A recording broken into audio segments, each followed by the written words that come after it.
Halo is a series that people have been wanting me to check out ever since I initially got into Warhammer 40k. And I mean, I love sci-fi, but for whatever reason, I just never really learned anything about Halo, and I didn't have an Xbox, so I didn't get to play it originally. Now, I haven't been living under a rock completely. I do at the very least know a little bit about the Spartans and Master Chief, and some of the aliens that they fight within the universe. And I think I also know what the Halo is, but I forget exactly what it does and why it's been purposed the way that it has. So hopefully today we'll be able to learn about that through this video, the complete story, timeline, and lore of Halo through Infinite by the channel, diehardGG. Now, there was quite a few videos like this on Halo, and I wasn't really sure which one would be the best, but judging from the comment section in this video, I'm going to assume it's this one. If you guys have any other suggestions for whenever I revisit the series or any information that might have been left out, then please feel free to let me know in the comments. But of course, this is a reaction video. I will be doing a lot of pausing and talking and discussing, theorizing and asking questions, so the best possible experience to watch this video is by watching the original, which I always link at the top of the description. Please make sure to go watch that first before coming back to watch my reaction to it.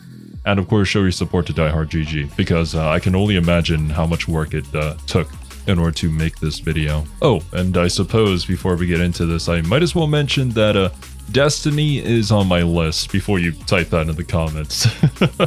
I know quite a few people have been wanting to see me react to Destiny lore. But anyways, let's get right to it. To me, Halo is special. It holds some of my fondest memories from growing up, and I've always been amazed by the depth of story behind Master Chief, the Forerunners, the different species in the Covenant, and you can really get lost in an endless pit of lore and knowledge if you're not careful. Take Sergeant...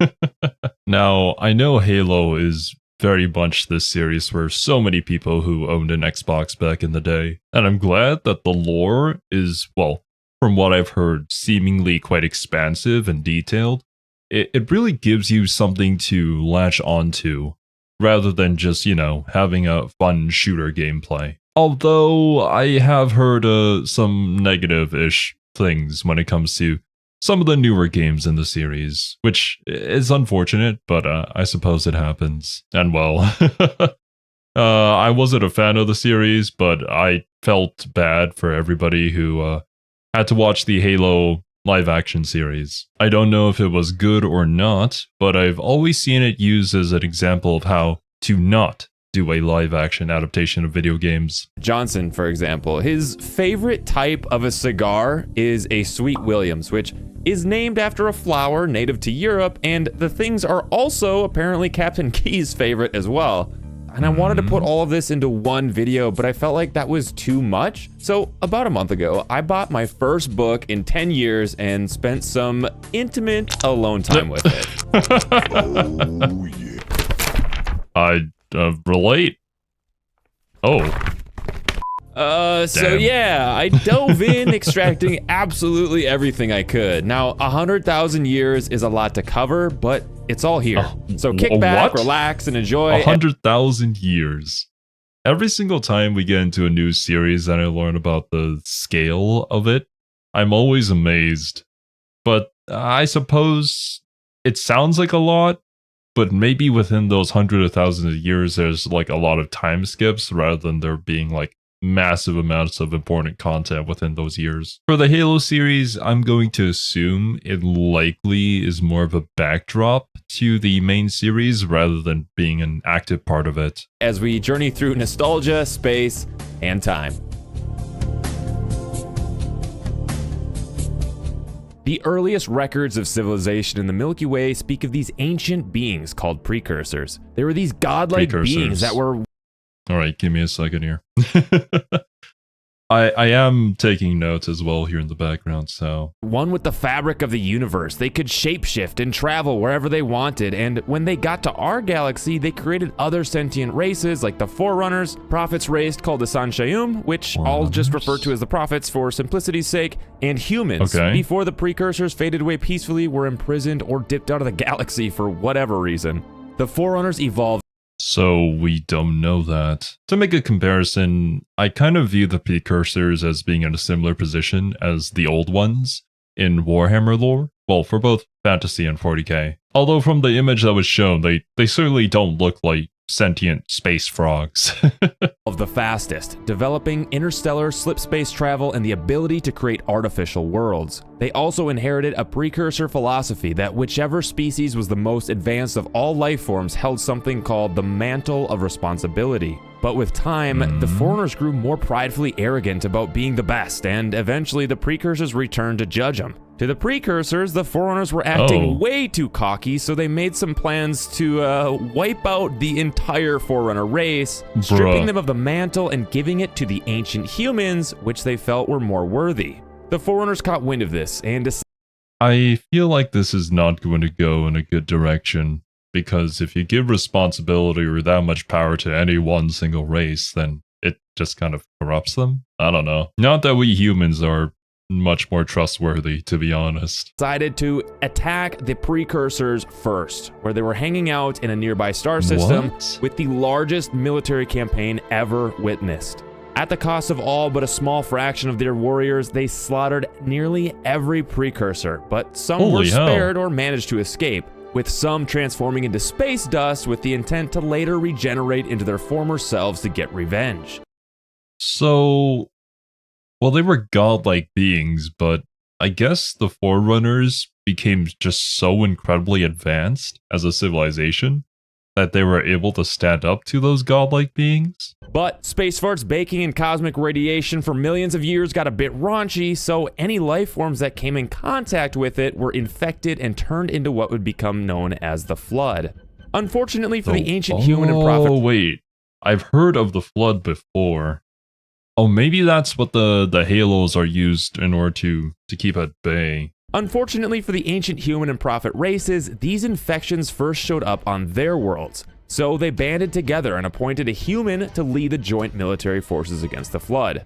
This cool-looking guy was called the Lord of Admirals, and out of desperation decided the only way to stop the spread was to destroy any nearby worlds that the Flood would hop to next. The problem was some of those. Well, when you gotta exterminate us, you gotta exterminate us. What kind of comparison could I make to the Flood? Maybe the Tyranid invasion? It's not exactly the same. Or maybe more like Chaos Corruption. Yeah, Chaos Corruption might be more fitting considering the nature of it, but we'll see. We'll learn more in the video. Worlds were inhabited by Forerunners, and the Forerunners apparently had no idea the Flood even existed yet. What? So when the ancient humans started cleansing their planets, they were more than upset. This led to war between not only the ancient humans, prophets, and Flood, but now the Forerunners too. War continued for decades until eventually the Human-Prophet Alliance was reduced to defending a single planet called Sharum Hakor. Humans had not only discovered the last remaining precursor on the planet called the Primordial, but the planet had some precursor technology built into it that made it almost impossible for the Forerunners to fully take the planet. But after 3 years, the prophets betrayed the humans and disabled the planet's defenses, resulting in the Lord of Admirals surrender to the Didact. After being defeated, the humans tried to explain to the Didact that they were on the run from the Flood this whole time and that the only way to stop the spread was to cleanse all nearby planets. Oddly enough, though, the Flood had kind of disappeared momentarily from the galaxy amongst all the war and— Oh my god. Are you kidding me? What a moment to just go like, yep, I'm gonna head out. Be back soon. And now the humans just look like crazy people who are using some random excuse to go to war. Nobody really knew where it went. This made the Forerunners uneasy because they thought the humans had something to do with the Flood's disappearance, so they made the decision to punish humanity by devolving them back to a primitive state on Earth. Oh, okay. I see. No, never mind then. Then they do actually know about it? Or maybe I've seen some of the signs, but then they thought that we were responsible for that. Okay. And this is interesting that we're going through like well, actually now's the perfect time to use the meme. We're evolving just backwards. Because I had assumed that we were at a very high technological level in the, well, whenever you see Master Chief and the Spartans.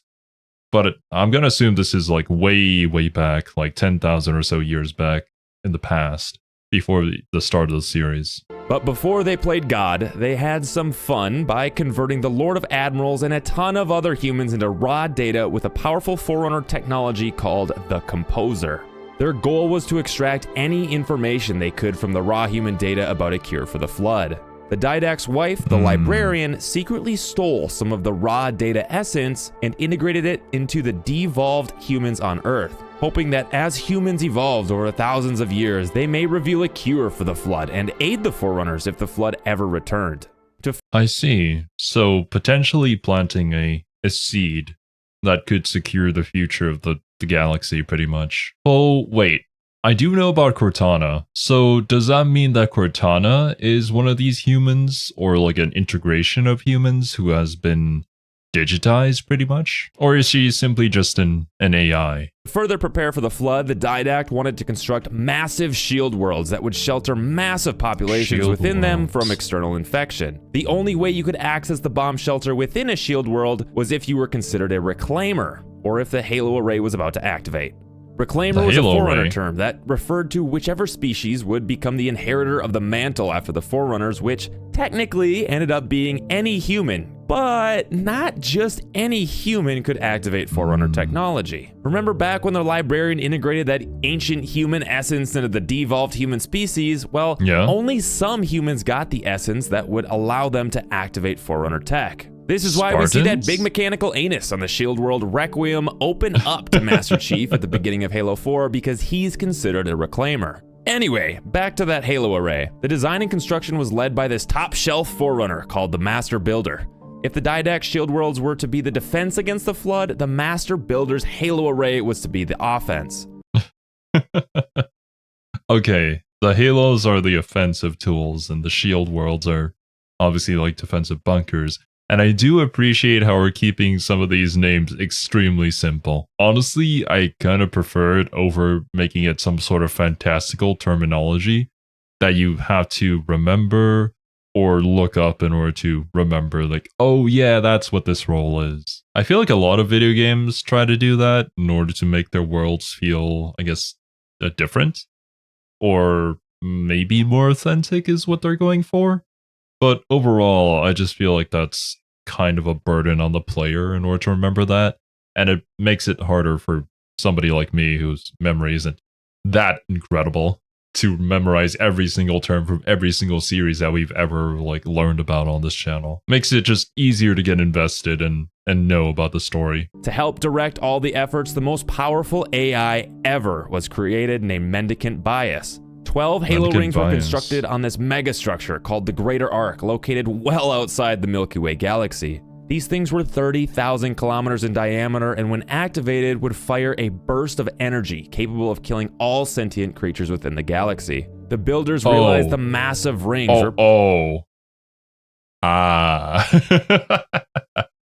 So that's why the Halos are important. I see.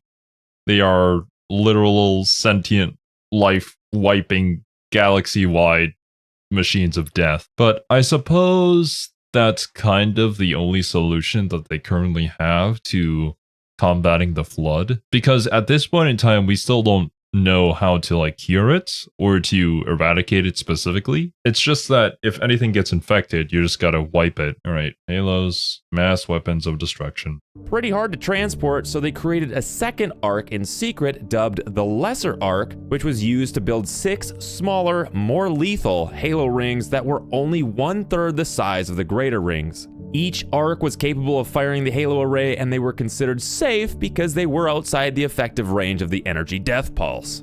The Halo rings weren't just weapons though. The librarian took life forms from all across the galaxy and populated the Halo rings with them for the purpose of testing the resistance to the Flood infection.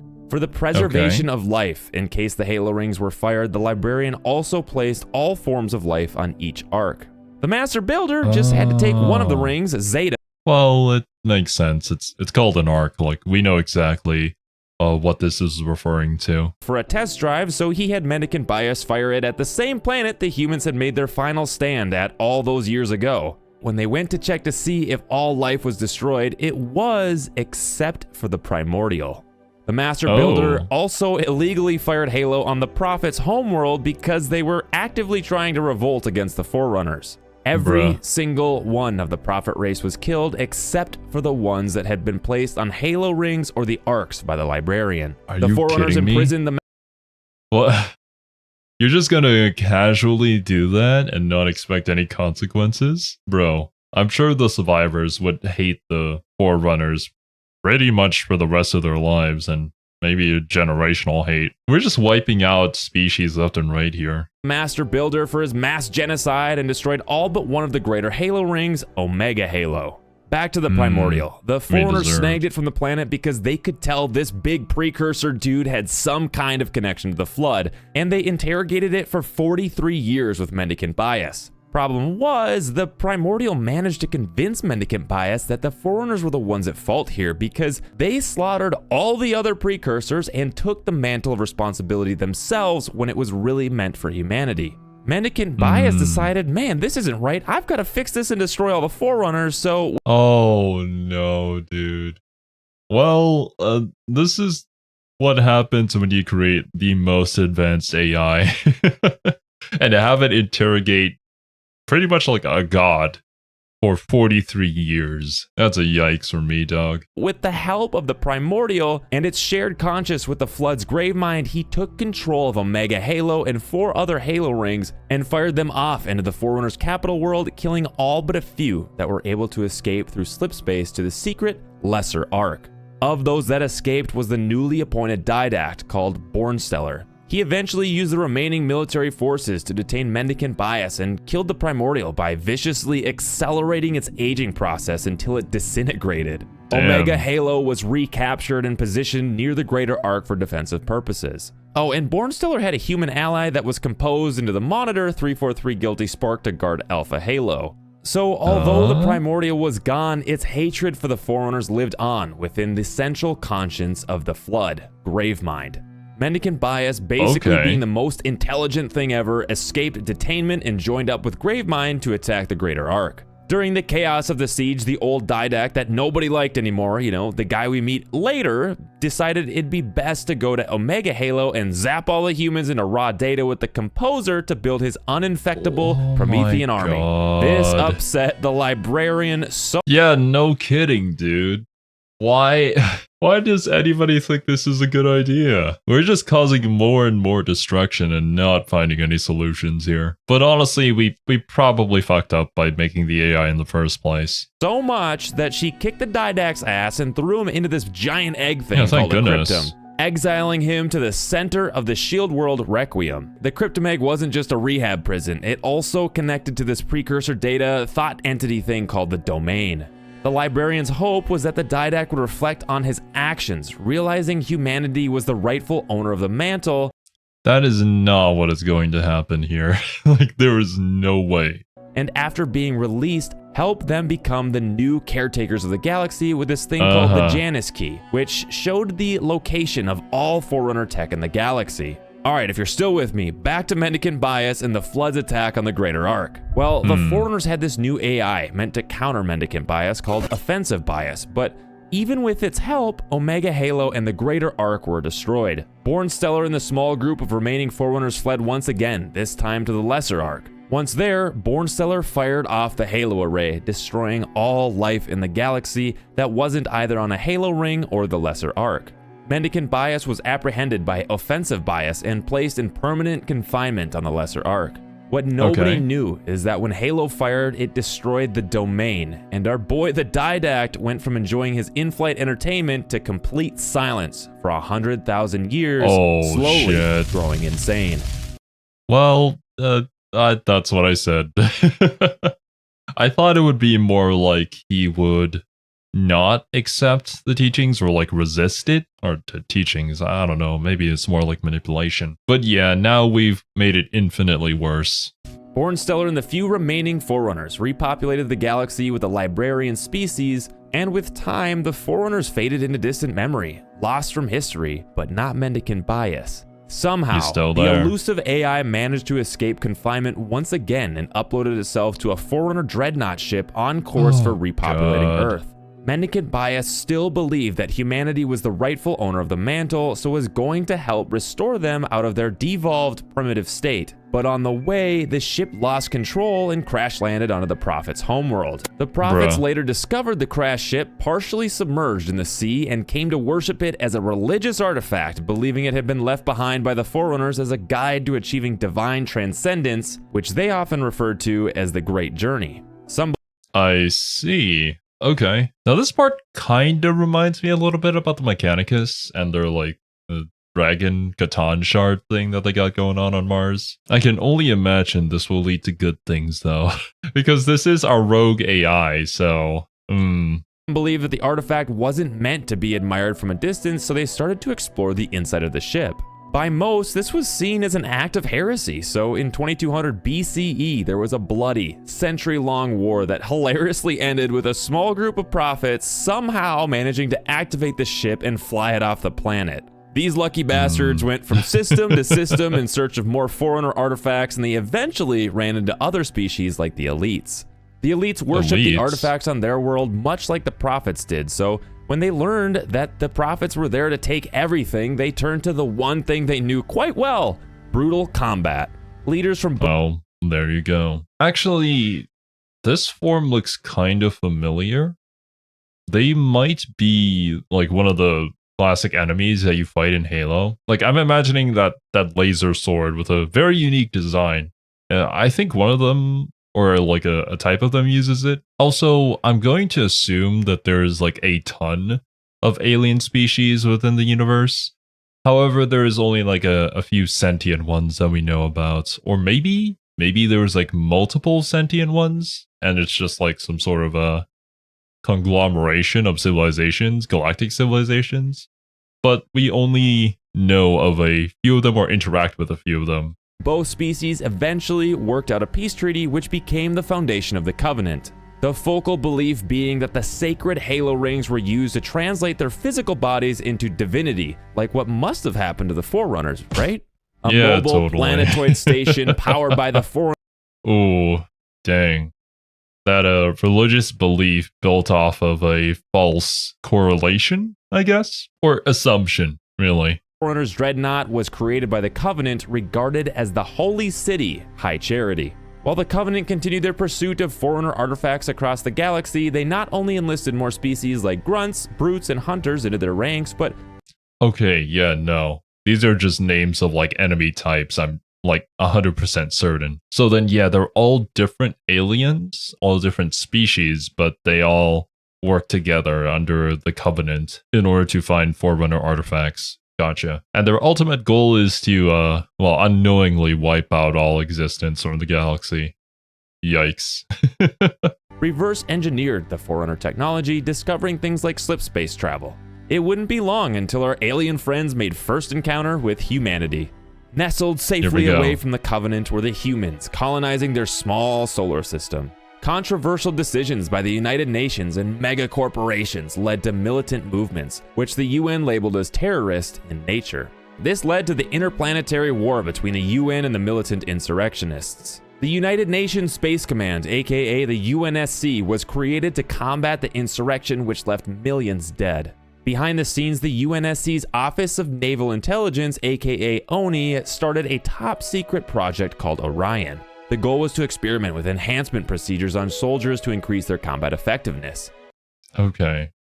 Well, I wonder if the history of Earth at this point is kind of like mirroring our own, however diverging at a particular point. Something similar to like the Fallout series, or at least from what I understand of the Fallout series. Many subjects died during the process, with only 5 surviving, including Sergeant Major Johnson. Oh, I know what the ladies like. The program ran... Sergeant Major Johnson. Considering how many times he mentioned him, I'm just gonna write his name down. He seems like a pivotal character. So, this is basically like becoming a space marine, but I guess with a much higher percentage of success. Like, how much more stronger are Spartans comparatively to the normal human being? Or like, what is the power comparison between a Spartan and a space marine? I guess that depends on the procedure as well. Because I believe when it comes to Space Marines, you literally have like extra organs implanted into you or grown inside of you. I don't exactly know the process. But what it looks like to me for the Spartans, it's more of like a injects a super strength serum into you and only a few of you will survive kind of thing. I'm thinking of like a Captain America situation where the scrawny little boy becomes a buff manly dude. And out of funding, but proved to be enough of a success to launch the Spartan 2 program led by Dr. Halsey. If you're wondering right now, wait, Spartan 2 program comes next, does that mean Sergeant Johnson is a Spartan 1? Yeah, he's one of the 5. The Spartan 2 program was aimed at creating physically, genetically, technologically, and mentally superior super soldiers. In the year 2517, Spartan 2s were chosen and abducted at the age of 6. The child had to be the best of the best, displaying impressive strength, speed, and intellect. To hide their crimes, Oni replaced each child with a clone that would die soon after. Oh my god. That is evil. Oh man. But yeah, like I haven't mentioned this yet. It's very obvious that Sparta, well, the only thing I know about Sparta is from the movie 300, but you can see the comparisons here with like training children from an extremely young age in order to become a warrior and all the things that come with that. The abducted children were taken to the planet Reach where they were aggressively trained for 8 years. They were then Halo Reach. Subjected to traumatic physical augmentation, leaving over half of the candidates crippled or dead. Our boy, John 117, the Master Chief, was one of the several notable Spartan 2s and was assigned to lead Blue Team. The other notable Spartan 2, well, at least for now, was Kurt 051. He was the highest rank. Okay, so Master Chief was part of the Spartan 2 program, but Johnson was part of the Spartan 1. Ranking Spartan 2, a lieutenant commander, and was presumed missing in action after a mission in the year 2531, but was actually secretly recruited to lead the Spartan 3 program. Halsey also started the Mjolnir project to develop the most advanced combat armor system ever created by humanity. Spartan 2s were first deployed at the age of 14, with Mjolnir Mark IV armor to end the insurrection, but also, quite luckily, came at humanity's most critical time of need in their defense against their new combined enemy, the Covenant. Now, for the structure of the video, I'm just going to jump forward in time a little bit to cover Spartan 3s and Spartan 4s. Spartan 3s were selected from orphaned children during the course of the Human Covenant War. They were meant to be cheaper, more numerous, better trained, and expendable compared to Spartan 2s. They were cheaper because their semi-powered infiltration SPI armor was considerably less powerful than Mjolnir armor. They were tasked to the absolute highest risk, top secret missions for the UNSC. 3 companies were created: Alpha, Beta, and Gamma. Alpha Company was all killed in action while destroying a Covenant shipyard on an asteroid, and all but 2 members of Beta Company were killed during the destruction of a vast Covenant fuel refinery. The 2 surviving members of Beta Company returned to train up Gamma Company. The Spartans in Gamma Company had some additional enhancements to their genetics that gave them more endurance and aggression under extreme stress, but it required them to take a stabilizing drug for the rest of their lives. The majority were killed before the end of the war, but some did survive. Secretly, a handful of Spartans from each company were held back for covert special warfare teams, or part of the Headhunters Initiative. These teams were outfitted with the superior Mjolnir armor, and the most renowned team was Noble Team. You know, the ones we played as in Halo Reach. Okay, I have heard of these guys before. So there are Spartan 3s who've survived, and because of their combat experience and whatnot, kind of got upgraded to the armor that'll help them live a bit longer. Now, I'm not very well versed in what'd you call it, like mythology. I do recognize the name Mjolnir though. Is that Thor's hammer? That's from Norse mythology, right? Pretty sure. Now the Spartan 3s actually kind of remind me of the I forget exactly what they were called. I haven't looked into more lore about them, but they're the assassins for the Imperium of Man in Warhammer 40k. I'm pretty sure they get recruited from the orphans too. And there's like many different types, but some of them are outfitted to just be like super freakishly strong, but of course they go batshit insane. So they're kind of like sent into certain areas in order to do as much damage as possible and kill a particular target. It kind of reminds me of this Gamma squad for the Spartan 3s, but obviously not as extreme in this situation. The only surviving member of Noble Team, Jun, would go on to train the Spartan 4s. The Spartan 4 program was more similar to the original Orion Spartan 1 project in that they actually used consenting adults instead of abducting children. Bruh, and I guess goodness. they were combat veterans with some basic strength and speed augmentation so they could wear Mjolnir-powered armor as well, but we'll save the Spartan 4s for later, so let's get back to the Covenant. Actually, did we talk about it? Why did we change our method so drastically for the Spartan 2? Was it simply because of funding or the fact that we had to go, I guess, under the hood because tensions were rising at the time and we just really absolutely needed super soldiers? But like thinking about it, to create a machine of war, it would probably be more preferable to take them at a younger age. And so you can like mold their minds in a particular way that best suits your needs. But obviously the ethical part of this is something we have to ignore. Like for the sake of humanity, you gotta make a Master Chief. 2525, Mendicant Bias was interrogated within the Dreadnought by the Covenant about a large number of Forerunner relics they'd detected on the planet Harvest. In a shocking revelation, Mendicant Bias revealed that the holy relics were actually humans and that the Covenant faith was based on an age-old mistranslation. Them silly Covenant had mistaken the Forerunner glyph meaning reclaimer for reclamation. They had been going around yoinking all these Forerunner artifacts as acts of faith when in reality, they were meant for humanity to inherit. Dang, dude. So what does the Covenant do after they learn that their entire religion was a lie? This is pretty much the Lizardmen in Warhammer Fantasy interpreting the Old One's plan with their own interpretations. And if like the Old Ones finally came back and were like, yeah, we didn't ask you to do any of this. And they'd be like, what? But yeah, like what now? Do we just apologize? Prophets completely freaked out because if this got out, it'd not only destroy everyone's faith, but also the Covenant. So they're going to cover it up? And they're just going to continue the war? Oh no. Prophet of Truth, Regret, and Mercy kept this a closely guarded secret and decided to first attempt peaceful negotiations with humanity. They then sent a single ship off to Harvest to communicate with the human colony. What transpired was, well, a clusterfuck. Apparently, that doesn't seem very peaceful. What went wrong? One of the grunts was a bit too excited and fired their weapon, killing a colonist. Then, a brute followed up as well, killing several more. The prophets were informed of this tragic event. Are you kidding me? So this whole human Covenant war that happened at the planet Harvest happened because one grunt fired a bullet? A stupid grunt. I bet you he was some sort of like double agent who was allied with a group that wanted war. Like how stupid is that?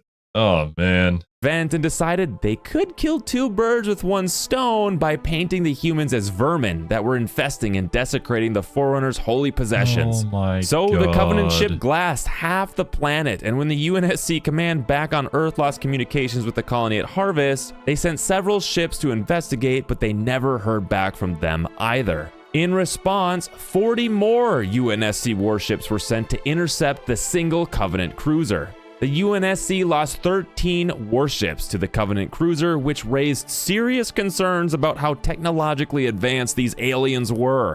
It took another 5 years for the UNSC to successfully retake Harvest from the Covenant. 5 whole years. I guess considering the technological disparity between the two races, it makes a lot of sense that obviously we can only win through numbers. However, I could only imagine that once the humans get their hands on precursor technology, or forerunner technology, maybe even, that we'd get a huge leg up in all of this. One of the ships involved in retaking Harvest was the Spirit of Fire with Captain Cutter at the helm. The crew discovered that the Covenant had been excavating an ancient alien facility with a holographic map room pointing to the human colony of Arcadia. Not knowing anything about the Forerunners or that... Arcadia? Bruh. Getting flashbacks to the fall of Cadia. Oh no. This does not bode well. Humans were identified as artifacts because they were reclaimers. The Spirit of Fire took off after the Covenant towards Arcadia. As Professor Anders was trying to document this area for study, she was captured by an Arbiter and beamed back up to his ship. The Spirit of Fire followed the Covenant ship through slip space, arriving at a Forerunner shield world. Anders, being a reclaimer, is able to trigger Forerunner technology, so the Covenant force her to deploy several Forerunner warships. In their awe-stricken state, Anders literally walks away and teleports down to the surface. What? But wait, holy shit, what are these infected squid sack-looking creatures? No, the flood. Sergeant Ford shows up out of nowhere and saves Anders, marking first contact for humanity with the flood. Because the humans can't deactivate all them beautiful warships, they decide to nuke the planet with their slip space drive. But before they can deploy it, that pesky Arbiter and his crew shows up. Spartan 2 Red Team slaps the elites while Forge dances around with the Arbiter. He beats Forge down and is about to jab him with his energy sword, but Forge whips out his sharp Uno reverse card to cut your throat. Another one. Later, bitch. Wait, hold up. Okay. I refer to it as a laser sword. No, it's an energy sword. Gotcha. The Arbiter is dead already? Well, this was just some other Arbiter. We'll meet our boy in Halo 2. Forge sacrifices himself to manually activate the slip space drive, which sends the planet into self-destruct mode. The gravity becomes too great for the UNSC Spirit of Fire, so they slingshot around the planet, and everybody goes night-night in cryo-sleep because they're out of range to contact humanity about the Flood, Forerunner Tech, or the Shield World. They're presumed lost with all hands by the UNSC in 2534 and wouldn't be seen again for over 25 years. And in a snap, we're back to the Human Covenant War, this time on the planet Reach, humanity's last military stronghold, considered to be the only thing standing between the Covenant and Earth. We follow the story of Noble Team, a fire team of mostly Spartan 3s led by Carter, with members being Kat, June, Emile, George, the big dude because he's a Spartan 2, and Noble 6, the unnamed mysterious man. He's you. Their orders were to first break the Covenant's Noble hold 6, on a Saber orbital fighter launch site and commandeer one to blow up a Covenant flagship. They then were sent to Sword Base to meet up with Halsey, who had been studying a Forerunner artifact with the help of an AI she cloned her brain into called Cortana. There you go. So no, Cortana is an AI, but it's a clone of who? Okay, Halsey. Gotcha. She had extracted navigation data from the ancient vessel, and it was on Noble Team to successfully deliver Cortana and the data to the UNSC Pillar of Autumn. June escorts Halsey to a safer place, and Noble Team successfully completes their mission, but it's at the cost of all of their lives. Oh, wait a minute. I think I've seen that scene before. I don't remember exactly when. It's been a very, very long time, but I do remember seeing posts about Remember Reach and stuff like that. So it's probably in respect to this unit.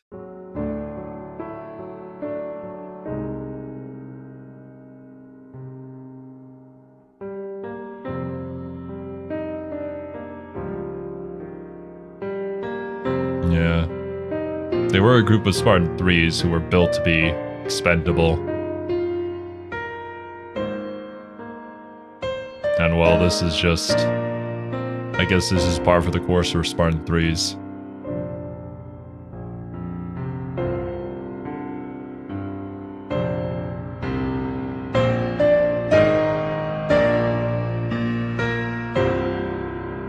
At least they all went down fighting.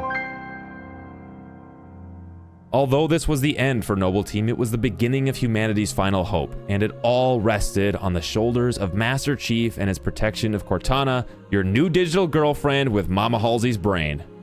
Wait, what? After following Cortana's Forerunner Okay, so no. Master Chief was not a part of that. I guess then, judging from the graphics, this is probably where the first game begins, like after you get delivered Cortana. Navigation data to the Alpha Halo ring, you get rudely woken up from cryosleep because the Covenant had tracked the ship and were 90 seconds away from boarding. You're told by Captain Keyes to get to the surface to protect Cortana, which you do after slapping some tutorial Covenant butt cheek. You crash land and... Okay. I do remember playing that.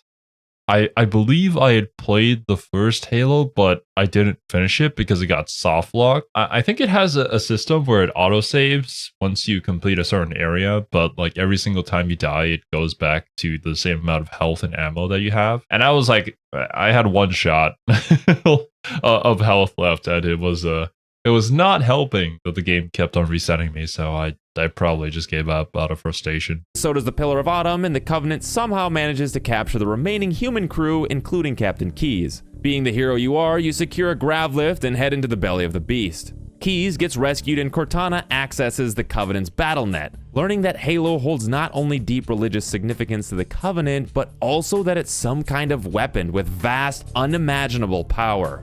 Okay. So humanity at this point obviously does not know anything about the Halos, and as you go through the story, you slowly uncover what it actually is. You also find out that the Covenant was searching for a control room on the surface. After popping into a dropship and making your way to the control room, Cortana learns that the supposed weapons cache that Keyes was searching for was actually a quarantine chamber for the Flood. Attempting to track down Keyes, you run into this floating robot monitor dude called 343 Guilty Spark, who explains the severity of the Flood threat and leads you to the ring's activation index so you can march it back to the control room and fire Halo, killing all the Flood. Cortana's like, whoa, hold on there, Chief. This foreigner guy isn't telling the whole truth, and explains that firing the ring wouldn't just kill the Flood, but it kills all everything. Sentient life. Their best bet was to find Captain Keyes in the Pillar of Autumn to blow up the Halo ring. After discovering Keyes and his men were lunch for the Flood, you assume Sergeant Johnson died as well and yoink his command neural interface and use it to destabilize the ship's fusion engines. Well, assume Sergeant Johnson is dead. Obviously not. I haven't really posted a question about the Flood just yet, but it looks more of like a parasitic kind of infection. I don't know exactly how to describe it. I probably have to watch a video specifically on it later on, but it can go around absorbing things and potentially obtaining information through that kind of absorption. Do sentient beings that are absorbed by the Flood become a part of it, or are they being controlled by it and used by it? And how exactly do we get infected by the Flood? Thankfully, because of Sergeant Johnson's enhancements from being a Spartan 1, he shrugged off the Flood infection and boarded a Pelican to escape the ring. As the Autumn's engines went boom, you went zoom, and Guilty Spark somehow escaped his doom.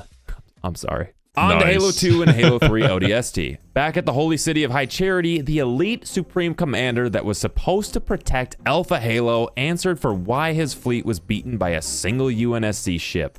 The prophets didn't care for anything he said, stripped him of his title, and named him Arbiter, the term for a once respected being that was now marked by shame, set to serve the will of the prophets until death.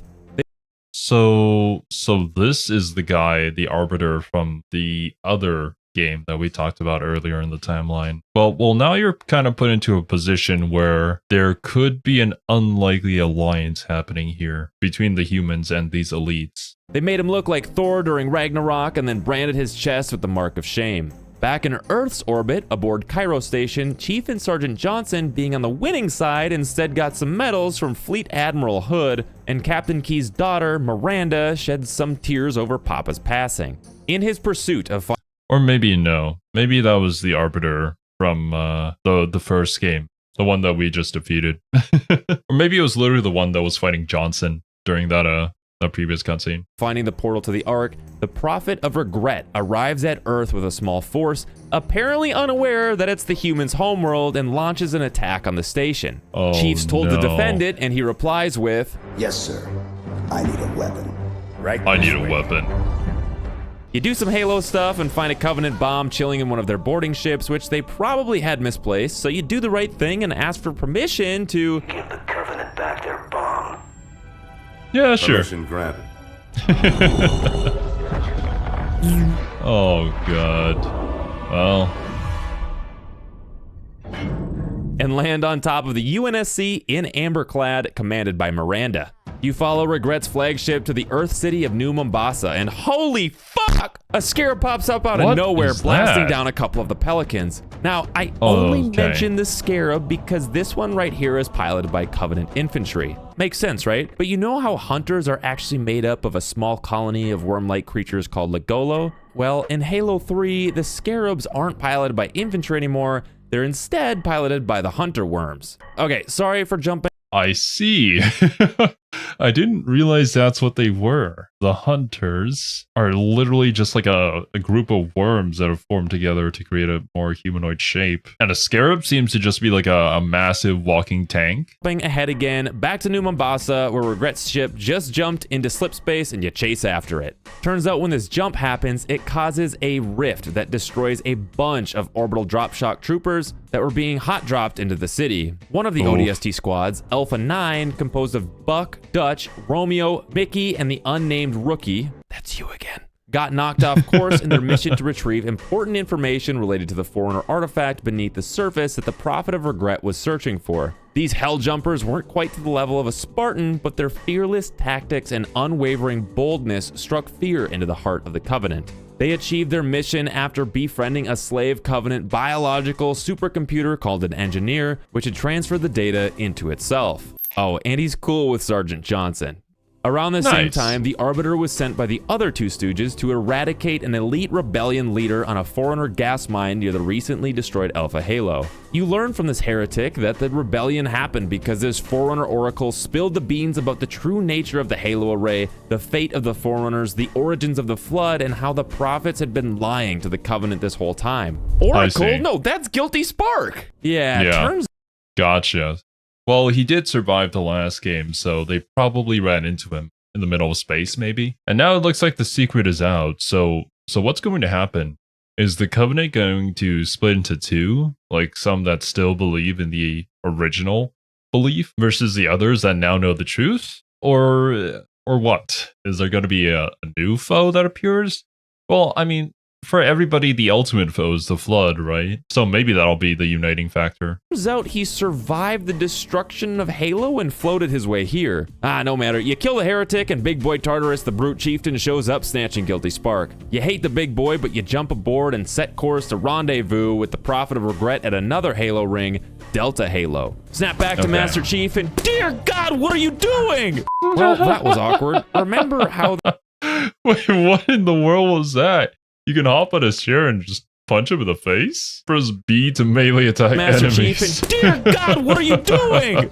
Well, that was awkward. Remember how the now dead Prophet went into slip space above New Mombasa and the party barge followed after it? Well, Chief dropped in onto the ring and learned that Regret was looking for the activation index within the library, similar to what happened on the first Halo. Right before Chief beats the Prophet to a pulp, the entire Covenant city of High Charity and their fleet exits slip space. The Prophet of Truth orders destruction of the temple, and Chief gets knocked into the murky depths of this lake, where apparently was the perfect hiding spot for the Flood's gravemind. Back up in orbit on High Charity, Wait, the Hives. I'm assuming maybe it's a type of Flood monster or like one of their elites? the Arbiter is told by Dumb and Dumber to secure the activation index, which they refer to as the icon, and he's sent down to the ring to find it. But he's late to the party because Miranda and Johnson already have it. He tries crashing the party, but gets his own party crashed by Tartarus, who not only yoinks Miranda in the index, but also boops the Arbiter into the dark abyss, where the Gravemind was laying in wait with not only Master Chief, but also the ring's monitor and the pulpy Prophet of Regret. It tells them that they must retrieve the index or else all will perish. Oh, wait, no. This is the primordial, right? Like earlier on when it died, it got kind of fused with the flood and now it became this, I think. It then sends Chief to High Charity and the Arbiter to Halo's control room. The Flood managed to infiltrate High Charity in the meantime, and the Prophet of Mercy gets strangled while the Prophet of Truth looks on, explaining that The great journey waits for no one, brother. Not even you.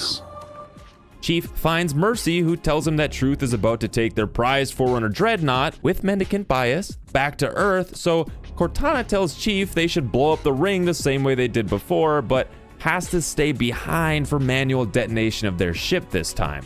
Chief beams onto the Dreadnought just barely, and then... Chief, when you get to Earth, good luck. After I'm through What? with truth. Don't make a girl a promise if you know you can't keep it. Literally our AI girlfriend.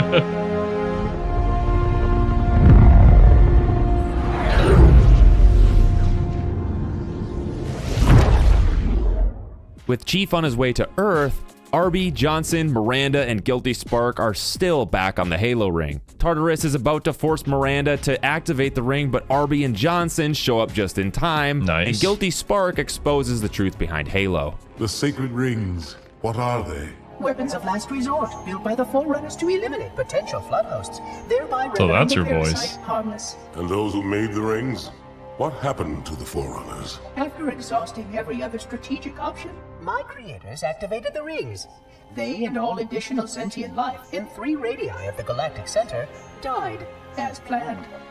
Would you? Tartarus Bruh. does not care, forcing Miranda to act. Oh my god. Freaking Tartarus, man. But I mean, at least now this Arbiter knows, so that could be the start of something. Activate the ring, so you kick his ass. Miranda removes the index, canceling the firing of the ring, and Guilty Spark reveals how many Halo rings exist, and that the Ark now has to be used to remotely detonate all of them. Back outside Earth, the Dreadnought carrying Chief exits slipspace, and he has his moment. Master Chief, you mind telling me what you're doing on that ship? Sir, finishing this fight. The game cuts to black on a fat cliffhanger, but we do see Oh, Cortana dang, being really? interrogated by the Gravemind. Halo 3, as the Dreadnought plummets in a fireball towards the massive gateway to the Ark that the Librarian had left on Earth all those eons ago, Master Chief splits off, crash landing in the jungles of Tanzania. Johnson Yikes. finds you with the Arbiter, explains he's on your side now, and you all make your merry way to the Crow's Nest military base. There are some Cortana interludes and later Gravemind to depict Cortana's descent into rampancy and Gravemind's point of view for the Flood. Rampancy is this thing that happens to AIs after around 7 years where they begin to destabilize, but more on that later. You all rendezvous with Okay. Then was this not a thing that happened to the more advanced AI that the Forerunners created? I guess not, considering that they're A-OK after all these many years. Or maybe it's specifically to the AIs that were created by, like, copying somebody's mind or brain, rather, and that kind of information into them. Miranda, who explains the whole Covenant and Ark portal situation on Earth with the help of Admiral Hood, who then launches an assault on the Dreadnought. It fails, and the portal from Earth to the Ark is opened. The Covenant fleet follows through, but out of nowhere, an infected Covenant ship from High Charity exits slipspace and crash lands on Earth. Oh, Knowing that the God, flood on the Earth flood. is not good, you go to contain the spread, get harassed by a Gravemind along the way, but do manage to find a beacon with the remains of a recording from Cortana stating that a solution for the Gravemind lay at the other end of the portal that Truth just traveled through. So, you gather all your things, jump aboard the UNSC Forward Unto Dawn, which is hidden inside of Shipmaster's Covenant flagship, and travel through the portal as the last hope for humanity. You emerge at the Lesser Ark and travel to the surface, where you explore one of the Ark's map rooms with Guilty Spark. You find the location of Truth, but are told that he triggered a defensive barrier around the Ark's core, so you travel to stop him with your good guy Covenant buddies' freshly painted Goddamn green prophet, ships. man. Johnson gets taken prisoner by Truth and the barrier is eventually deactivated, but just as it is, the Gravemind and the entire infected city of High What? Charity arrives, dropping Flood all over the Oh place. my Weirdly though, God. the Flood doesn't attack you. Oh. This is because the Gravemind just wants to stop Truth before he fires the Halo array and doesn't have any time to waste by fighting you. Oh. Wait a minute. Okay, no. Then maybe the Flood is more like a hive mind kind of situation going on here. Okay, actually, before I continue, let me just search this up. Do I have this right? It was a primordial, right? The Grave Mind, infrequently referred to as the Ancient One and formerly known as a compound intelligence, is the shared consciousness of the entire Flood species, which first emerges when the Flood reaches the coordinated stage. So it's a shared consciousness. Okay. Oh, okay. So that's what he meant by that specific line about the space dust, kind of being out in space for a little too long. So the flood is literally that space dust that the precursors turn themselves into in order to regenerate their bodies later on. It being defective and then assimilating into an organic matter. Okay. The grave mind is, as its name suggests, the mind of the flood parasite. When a creature is assimilated into the flood, its knowledge is transferred directly to the grave mind. In addition, it appears each grave mind also retains the memories and knowledge of previous grave minds. This has made the grave mind virtually omniscient and ensures that should the grave mind be destroyed, its consciousness will never truly die as long as some flood forms are left.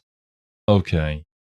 I guess the name Grave Mind makes a whole lot of sense now. Alright, well, that little intermission cleared up a whole lot of things for me in regards to the flood. But yeah, let's continue. Miranda attempts to free Johnson from Truth before he's forced to activate the Halo Array, but gets killed in the process. The Halo Array gets primed and ready to fire, but luckily Master Chief, the Arbiter, and a handful of Flood arrive just in time to stop the sequence. Chief hits abort, and RB gets his vengeance. I am Truth! Come on now. Of the Covenant! So, you must be silenced. Nice. The prophet called Truth With was the threat literally of lying Truth to firing the everyone. rings eliminated, the Gravemind turns against everyone, ready to unleash the flood Obviously. across the galaxy once again. You fight your way out of there and see a replacement Halo ring emerge from the Ark's foundry. Apparently, this one was automatically created by the Ark to replace the Alpha Halo ring that you had destroyed in Halo CE. Luck serves you well once again because this new Halo opened up the possibility of firing it directly at the Ark to kill the flood in the Gravemind. You recall that Cortana should still have the activation index from the original Alpha Halo, so you go to rescue her where she's being kept on High Charity. Cortana is eventually found, although a bit weak, and you travel with her, the Arbiter, and Johnson to the new Halo Ring. After arriving at the control room, Guilty Spark explains that the Halo Ring is in an unfinished state and that firing it would result in its destruction. But a premature firing will destroy the Ark. Deal with it. Will destroy this installation. Oh no! What the? Absolutely unacceptable. With Johnson down, it's God. up to you to destroy Guilty Spark, which you do, and then you listen to Johnson's last words as Okay, well, rest in peace, Guilty Spark. I guess you just had to go. he dies in your arms. I'm getting you out of No! here. No, you're not. No, Fucking Guilty Spark. let her go. Don't ever let her go. Send me out with a bang.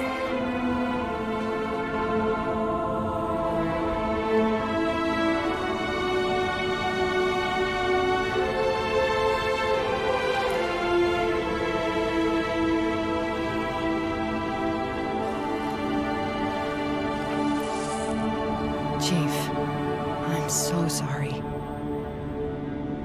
I can only imagine what this moment would have felt like for people who played through the entire series and grew up with it. And then reaching this point, losing him. God damn it, man. And with that, you activate Halo, destroying all life on the Ark. The ring then begins to destabilize, so you and RB jump into a warthog and race to the forward unto dawn before it's too late. You just make it, but as the ship passes through the portal, it's severed into two halves, with Arbiter's half making it safely back to Earth, but Chief and Cortana are left adrift in space with no record of their location or status. This marked the— Oh, wait. I remember seeing the trailer for, I think it was Infinite, where they find Master Chief floating out in space. Is this what connects it to it? Let me spoil myself a little bit. No. No, that's much later in the timeline. I guess we'll see. End of the Human Covenant War, the Gravemind and the Flood, and presumably humanity's greatest hero. I miss you. Nice. Wake me when you need Well, me. I mean, we know that we'll see him.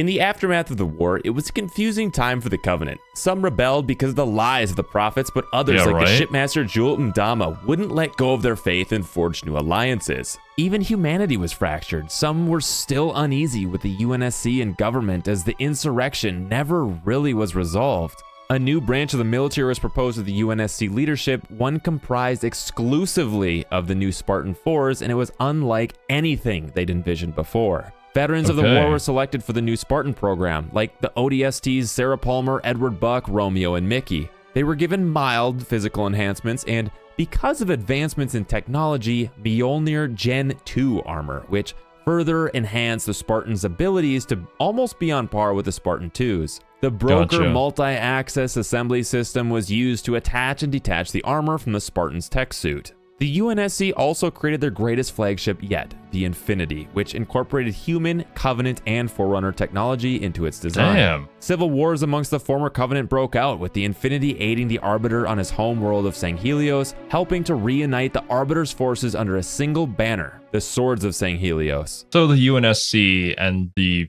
people with the Arbiter, or the Covenant, who have chosen to join the Arbiter, are all together. And while both sides have fractured factions who want to resist in one way or another, or want to hold on to their old beliefs. But where is the flood in all of this? Did we truly eradicate all of it? Because from what we just read there during our little intermission, I feel like it would be almost nigh impossible to do that, because there might be some, like, in some far reach of the galaxy that we have no idea about, which I don't know if they're going to reintroduce them into the series anymore. Or perhaps the rest of this is simply going to be like the human Covenant post-war stuff. A new prophet, known as the Minister of Preparation, sought to take revenge on the elites by plotting to use a prototype Halo ring on Sanghelios. This was thwarted, though, and the prototype ring destroyed. Thank goodness. As for humanity, Halsey had been arrested for hijacking ships and kidnapping Spartan Kelly after the fall of Reach, but it's a long story, so I'm going to skip it. What does matter is that Halsey was detained and transported to the planet Onyx in the year 2553. In 2557, the Infinity transported a newly excavated Forerunner artifact, the Composer, from Gamma Halo to Oni's nearby Ivanov research station. The artifact was massive, and scientists on the station accidentally triggered the device, vaporizing everyone within 100 meters. A beacon signal was also activated to a nearby star system, to which the Infinity was ordered to investigate. While en route, they received a faint distress call from the Forward Unto Dawn, to which they answered. Upon exiting slipspace, the Infinity was sucked into the shield world Requiem due to an immense gravitational field. Chief had battled through Jul Mdama's Covenant forces. Cortana explained how rampancy was starting due to her being put into service 8 years ago. They learned the planet was actually a shield world called Requiem, and there was a strange relay beacon leading to the center of its core. As they traveled deeper, they came across... Oh, wait a minute. Oh, well, I guess the chapter spoils it. I was gonna say, oh yeah, the Didact, who's been kept here for like hundreds of years with absolute silence, is not gonna be very happy to see us. I almost completely forgot about that. There's certainly some elements in the background here that we have yet to touch upon. Several blue Promethean Knights under the Librarian's control. Cortana didn't really know what was going on, but they continued through various portals until they reached the relay at the center of the world. Chief activates the relay, which releases the Didact from his 100,000-year imprisonment. The Prometheans... Never mind, 100,000 years. Oh god. All go from blue to red as the Didact retakes control from the Librarian, and Jul Mdama and his Forerunner-worshipping Covenant kneel to their supposed god. The Didact deems that humanity is still unworthy of the mantle and leaves to retrieve the Composer, which just happens to be that unknown Forerunner artifact back at the Ivanov research station, but before he does, the Infinity crash lands. You rendezvous at the crash site, meeting First Officer Thomas Lasky and Spartan Commander Palmer. You're told to deactivate the gravity well, holding down the Infinity, so you travel back into the Forerunner structure as Cortana exhibits more signs of rampancy. Eventually, you meet the stored essence of the Librarian, and she tells you how the Didact plans to once again use the Composer. Stored essence of the Librarian? So this is more of like a digital recreation? Or did she digitize herself? Because I'm assuming the Forerunners don't live forever. To digitize humanity into his Promethean army like he did with the ancient humans. She goes on to tell Chief that she placed dormant abilities like immunity to the composer within the genetic lineage of humankind, which she then activates within him. Thousands of lifetimes were carefully crafted and pre-planned to lead up to this moment, and once again, Chief was the only hope for humanity. You deactivate Always the has gravity been. well, freeing the Infinity, and then board the ship. The hot-headed Captain Andrew Del Rio wants to leave the planet, calling Chief Of an aging Spartan. and then has the What? nerve to order Chief to hand over Cortana for deactivation. What the? Sir, who are you? Do you know who I am? I literally saved the galaxy. What? I am ordering you. To surrender that AI! What the? No, sir.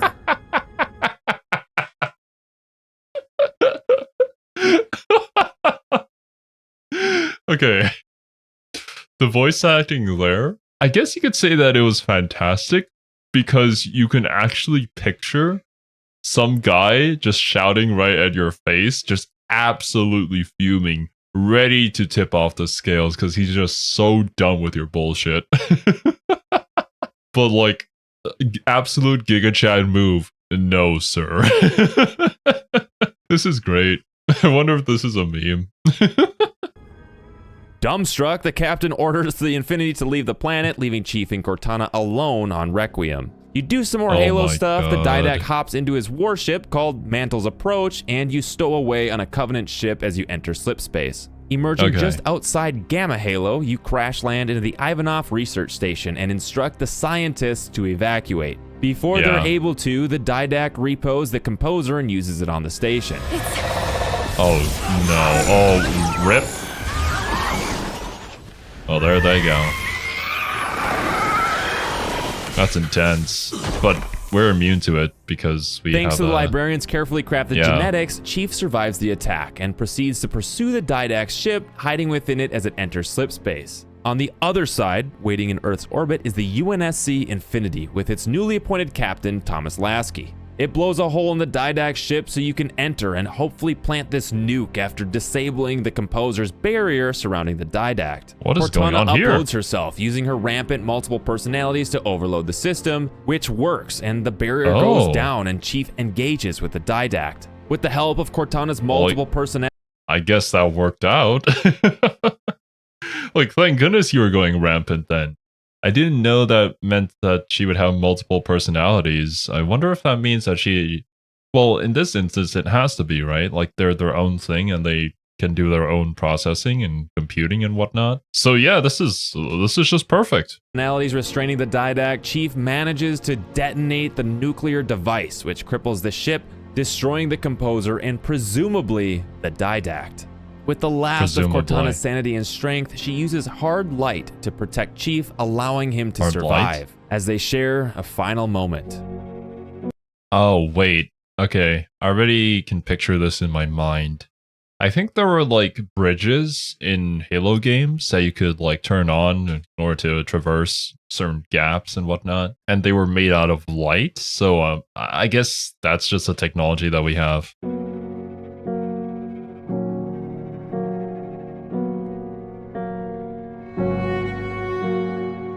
Well, goodbye to our AI girlfriend.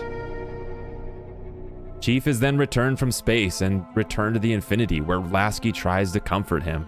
To prevent facing mass hysteria on Earth, Oni covers up the whole event by publicly stating that the attack was carried out by a rogue Covenant sect, definitely not a soul living Forerunner.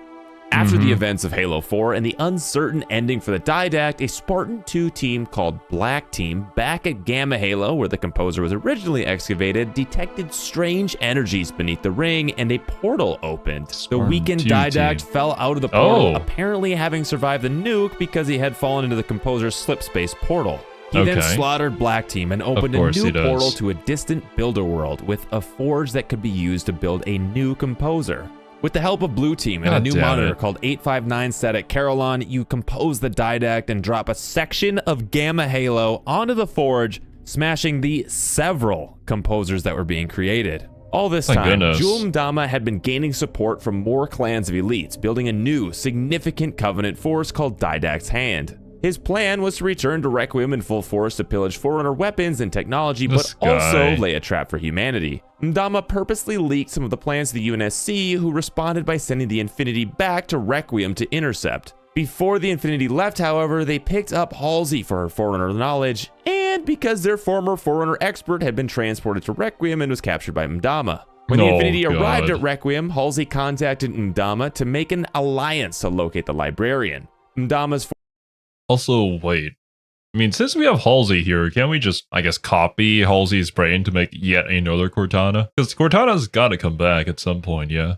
You can't just get rid of your mascot. Although, I suppose Master Chief is kind of the main mascot, but Cortana is also incredibly iconic now. Forces then activated their trap card, the Interdiction Web, a close-range slip-space anchor that immobilized the Infinity in orbit, teleporting his forces onto the ship to seize Halsey. After capture, she makes contact with the Librarian's imprint, receiving the Janus key. Originally meant for the Didact, had he not lost his mind, the key revealed the location of all Forerunner artifacts. Sarah Palmer and Spartan Fire Team Majestic then arrive, and Halsey tosses one half of the key to the Spartans, with the other half belonging to Mdama. Mdama escapes with Halsey and sets Requiem on a collision course with its sun, so Palmer deactivates the slipspace anchor, allowing the Infinity to make an emergency jump back to safety. In 2558, UNSC Fireteam Osiris, led by Spartan Locke, are deployed to retrieve Halsey from Mdama. They succeed, ending Mdama's life and entire story. This guy, I recognize this armor, and I recognize it from some poster or something of him standing in opposition of Master Chief. Like, I'm pretty sure they fight for whatever reason. I don't know why, though. I guess we're about to get into that. Storyline in a single scene.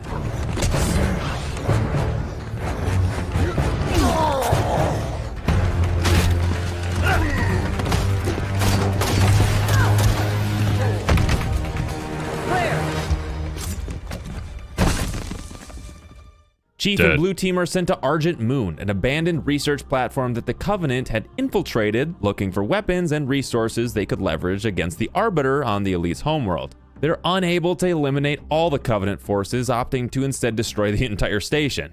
Before they do, Chief is contacted by an entity claiming to be Cortana, directing him to the colony of Meridian. Claiming to be Cortana? That doesn't necessarily mean it is. But I guess when Cortana just appears before you and you had that kind of like connection to them because of how many, well, campaigns you've been on with them, then does that mean Cortana, or the supposed Cortana, manipulates Master Chief into doing something, creating that conflict between the other guy and Master Chief? Disobeying orders to return to the Infinity, Blue Team heads to Meridian. Fireteam Osiris, composed of engineering expert Holly Tanaka, elite communications prodigy Olympia Vale, former ODST Edward Buck, and naval intelligence agent Jameson Locke, are then dispatched by Oni to hunt down and arrest Chief and Blue Team. They pursue Chief beneath the planet's surface, where they face the Warden Eternal, a powerful, seemingly undying Forerunner who was protecting something much greater within the planet. Eventually, Locke reaches Chief and Blue Team and attempts to detain them with this armor locking device, which Chief Uno reverses back onto Locke. Chief then uses a portal to board a Guardian, a long-forgotten, highly weaponized war machine. The whole place begins to crumble, and Fireteam Osiris hightails it out of there back to Infinity, where they learn Cortana is activating a ton of Guardians across the galaxy, with the next one being within the Elite's homeworld, Sanghelios. Is this just like a miscommunication going on? Is something happening that requires Cortana to do this, or is Chief being manipulated by false Cortana? Or has Cortana been recreated and corrupted? I don't know, so many questions.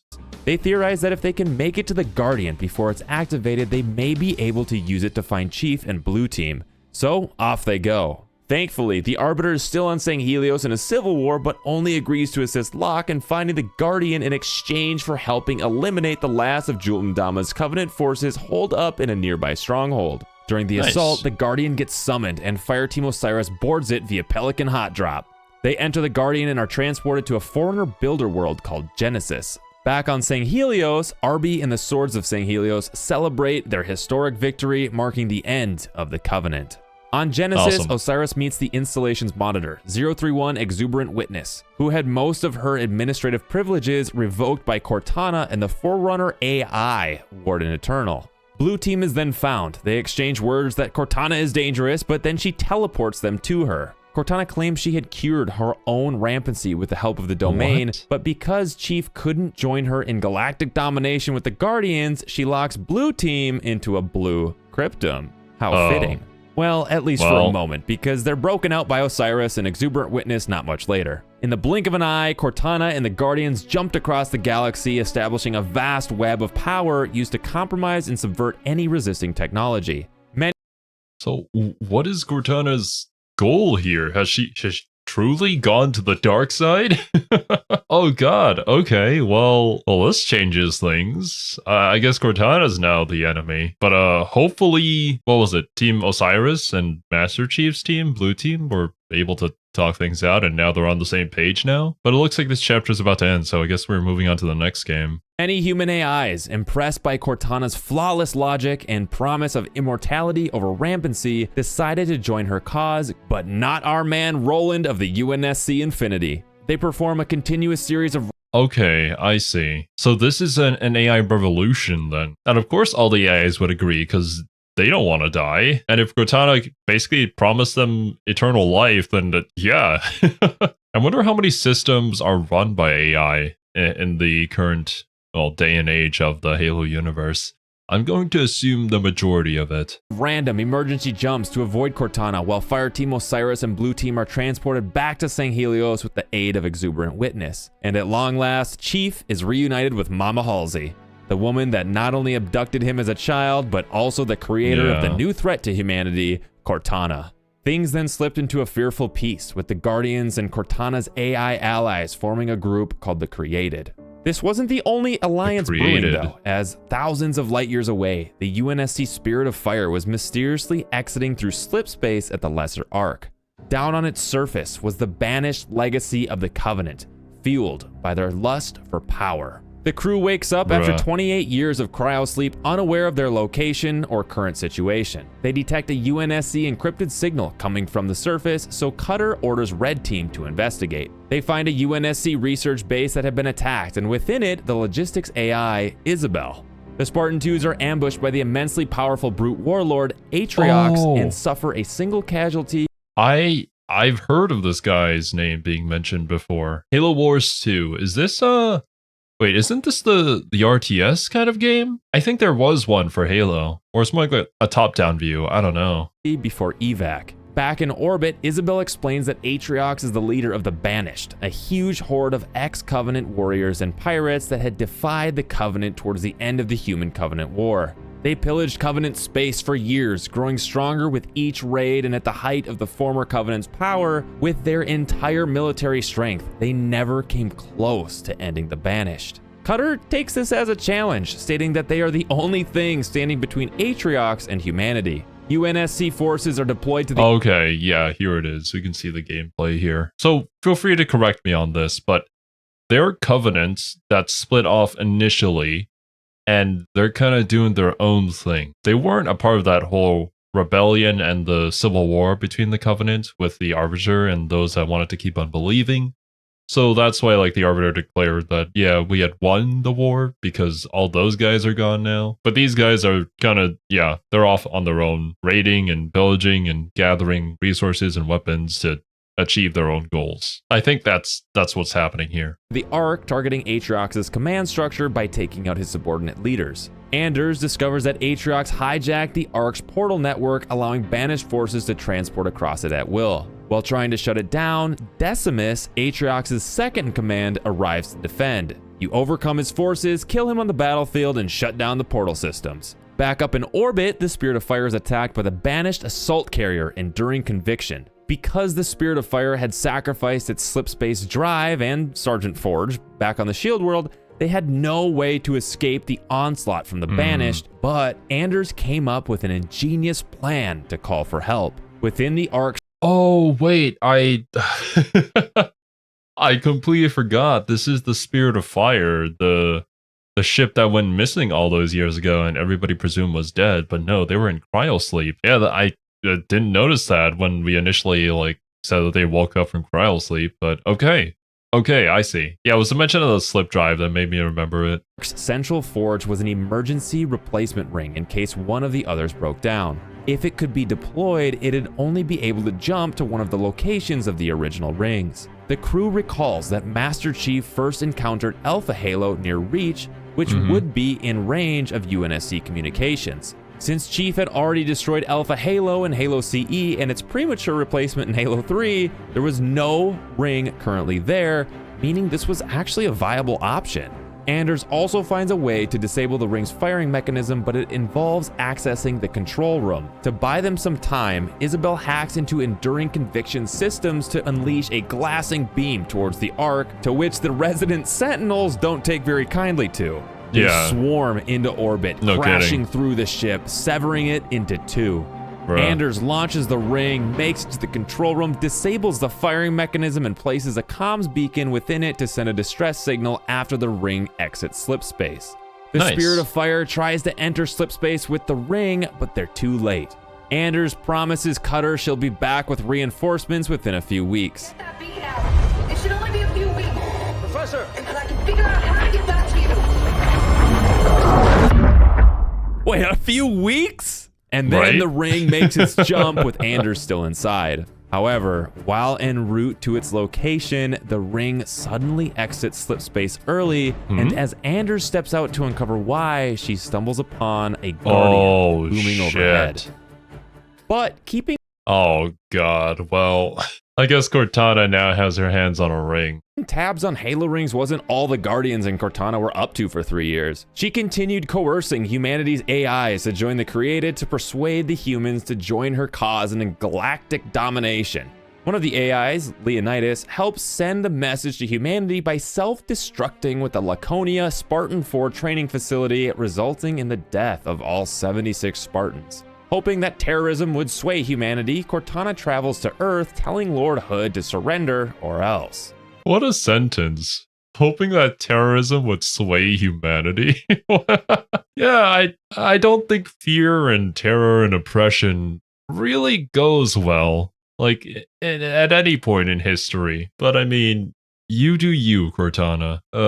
Maybe it was because she was malfunctioning that one time and she's just gone batshit insane that she thinks that would work. But it's an interesting line, right? Like trying to convince humanity to join her in her galactic domination. Is there a part of her that is doing this because she believes it's the best path for humanity to kind of accept this mental responsibility, and in order to do so by conquering pretty much everything and putting everything under humanity's control? Or, well, maybe not humanity's control, but the AI's control? I'm just super curious as to the motivation here, because we are getting like a general overview of it for time's sake, but we're not really exploring any dialogue or actual reasons why that Cortana might have provided us, or potentially that could just be the whole mystery of it. Like, what exactly is going on and why is Cortana doing this? Or has she just gone crazy and she's actually just the bad guy now? I don't know. Personally, I would hope not, but I guess we'll see. Lord Hood doesn't negotiate with terrorists, so Cortana uses a Guardian to destroy the entirety of Sydney, Australia. The UNSC then responds by sending the Infinity to Cortana's residence at Zeta Halo. Before the Infinity arrives, Cortana looks to enlist the help of the Banished by approaching their leader, Atriox. Being the leader of a mercenary group that literally exists because they hate authority, Atriox told Cortana that he would stand with the Banished. Always. Forever. So, in her desperation with the UNSC approaching, she used the Guardians to snap, crackle, and pop the Brute's homeworld of Doisak. She then speaks with Zeta Halo's monitor, Despondent Pyre, about releasing something far worse than the Flood contained within the ring, which we later learn is an ancient species called the Endless.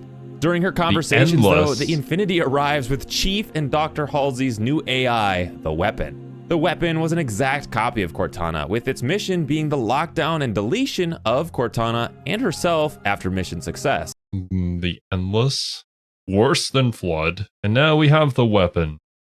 Are significantly less hot AI girlfriend. I mean, beauty lies within the eyes of the beholder and all that, but I prefer Cortana.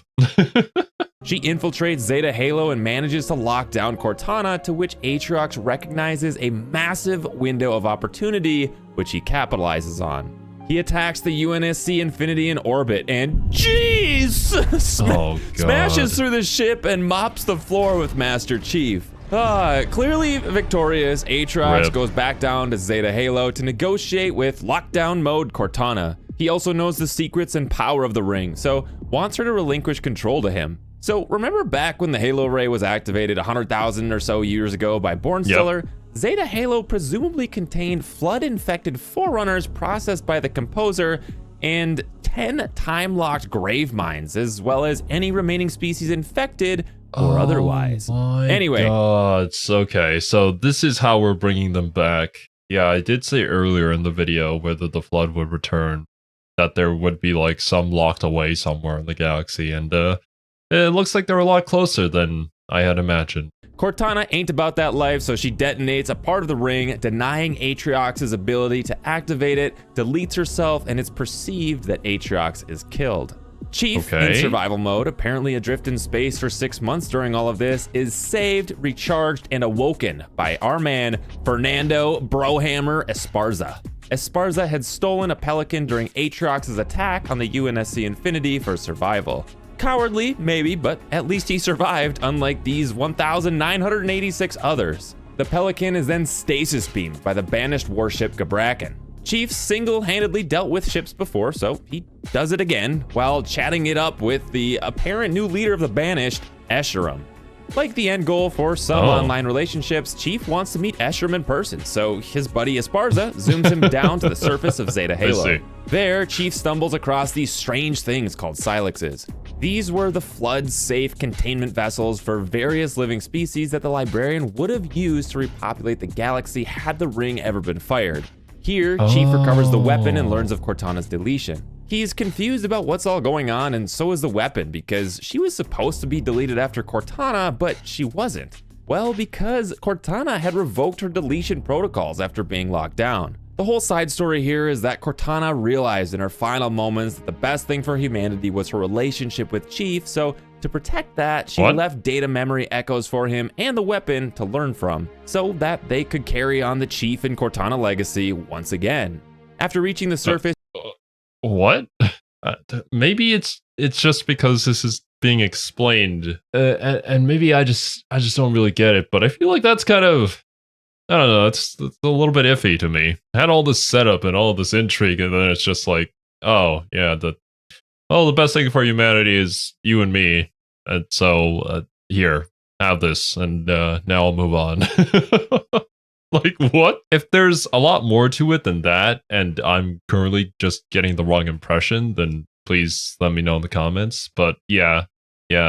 Initially here, it doesn't sound like such a great story beat. Your new duo stumbles across the Harbinger's open Silex. You're not sure what this means yet, so you carry on, battling through several spires and banished leadership, while along the way, you keep finding these Spartans that have been killed in similar ways by some kind of a blade. Eventually, you make it to the command spire where the weapon gets attacked by this thing called the Harbinger, who you learn is trying to fix and reform this place on the ring called the Silent Auditorium. During all this, Escharum had told the Spartan killer, Zhega Erdumnai, to capture your buddy Esparza, which he does as you exit the spire. Then you get a phone call from Escharum. I don't know what you want. If you're looking for ransom, I mean, this is Master Chief. But what I do have are a very particular set of skills. Skills I've acquired over a very long career. Masterful green screening on that hand. A nightmare for people like you. So first on your list is Zhega. You head to the House of Reckoning, which is this twisted, banished training facility for practicing against UNSC forces, but you make it through, kick Zhega's ass, and then Escherum's shortly after. As you hold the dying brute, you actually relate with him and kind of respect him as a soldier for a cause he believes in, much like you. You make your way to the Silent Auditorium, which I had actually recently reacted to a video called The Game That Uses Sympathy to Terrify You. And in that video, we talked about how it doesn't take a crazy and insane person to commit horrible acts of violence. It really just takes somebody who believes that what they're doing is right. So in that way, you can relate to your enemy, because obviously if what they believe in and they think that is right, then from their perspective, can you really deny that? Ultimately, it would be best to come to an understanding, but in many situations, an understanding is impossible to achieve, and so violence becomes the answer. I do appreciate it when a story is able to do that and not just be like a clear-cut good guy, bad guy kind of situation. But obviously, not every single story has to be like that, and it really depends on the narrative that they're going for and the message that they're trying to send with their narrative. Which was a courtroom, prison, and a place of execution for the Forerunners to decide the fate of beings or entire species. Here, you meet the Harbinger in person. It preaches vaguely to you about the Forerunners' lies and that the Endless are inevitable. Not knowing what any of that means, you beat it down anyway, but before it dies, it establishes a very old connection with some other part of the ring, which is theorized to be offensive bias. The auditorium begins to collapse, and a mysterious portal appears out of nowhere. With no other option, Chief and the weapon jump through the portal, exiting somewhere else on the ring, apparently having traveled 3 days into the future.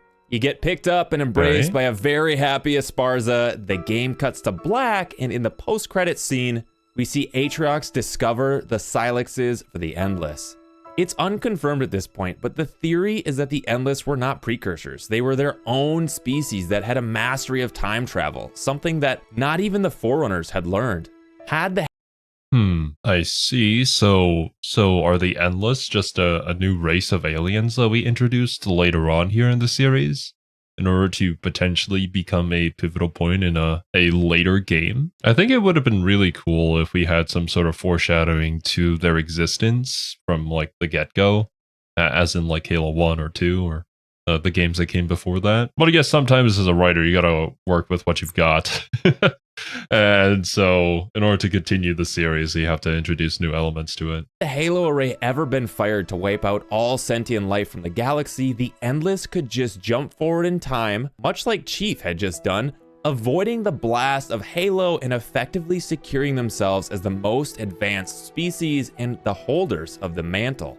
Out of fear and their hard-on for preserving their hold over the mantle, the Forerunners entombed the Endless within the Silexes of Zeta Halo. Well, that's the theory anyway, with the answers to probably be explored in future DLC. Ah man, Halo's story is just so rich, and I'm excited to see where the future takes us all. I grew up with this stuff, and it just makes me happy to know that I got to experience all of this from the very start. It's been a great journey, and it's cool that the future of Halo looks so bright. For anyone new to this Halo universe, I hope you make some fond memories yourself and come to love it as much as I and many others do.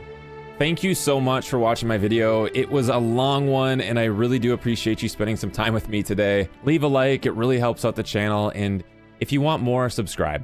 A special shout out to Hidden Xperia, Halo Canon, and Installation 00. I watched a ton of their stuff while I was researching for this video and refreshing myself on all the Halo lore over the past 20 years. And to those of you in the Halo community, you're awesome. I am off to go play some more Halo Infinite, so I hope to see you on the battlefield or in the next one. Bye, guys. Gotcha. Awesome. But yeah, that was an amazing video and an amazing summary of the entire series. He seems like a very genuinely passionate guy who just loves Halo, so please go and support the original video. Honestly, I can't imagine how it would feel like to have experienced all of this while growing up. Like, it would be just a part of your life. All these moments and major character deaths and reveals and stuff. Like, man, I can imagine it blowing your mind once he gets revealed in-game. Unfortunately, I couldn't really be a part of that, but at the very least, I can kind of know about your experiences a little, and whenever you guys talk about Halo, I can have a point of reference now. Something that I am super curious about is the writing for the series. Because I've consumed this in a summary kind of video, we've kind of had to gloss over a lot of details and more nuances, but I feel like there were more moments that were much more impactful than there were here in the later parts, because I feel like the later parts were just a I don't know, a little bit out of nowhere sometimes. But as I stated, it could just be because of the nature of this video. And in the meantime, let me know what your favorite Halo game is. From what I've heard, I don't think people enjoy Infinite as much, but I don't know, maybe at this point it could have improved by quite a fair bit. I honestly just haven't been keeping up with that. But yeah, thank you guys so much for watching. I hope you guys enjoyed, and I will catch you in the next one.